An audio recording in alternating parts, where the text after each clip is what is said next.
In this video, I'm going to show you how to add Lottie animation in Framer. Now, the first thing you want to do here inside your site, you want to go ahead and go to the Insert tab top left, and then from here, you want to search for Lottie. So just type it in, and then under Elements, you want to drag over .lottie over here. So just drag it somewhere in here like that. There we go. This is kind of the default, and you want to double click here, and here is where you'll be needing to put in your link. Now, I'm going to go ahead and I'm going to go to Lottie over here, and I do have a Lottie file over here. Of course, you can get it wherever you want, and it can be whatever file. And then you want to go to the this button up top over here, which will allow you to download, and then you want to go to handoff, and you want to enable this CDN over here. So just enable this.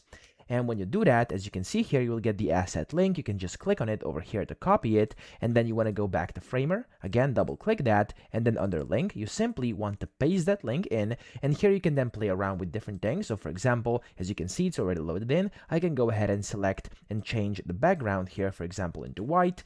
And there we go. If I click outside of here, you can of course change other things and controls as well. But if I go and now go into the preview mode, as you can see, I now have my Lottie animation in here on a white background. So that's how to do it. I hope this video helped you out. If it did, please subscribe to the channel and help me out as well.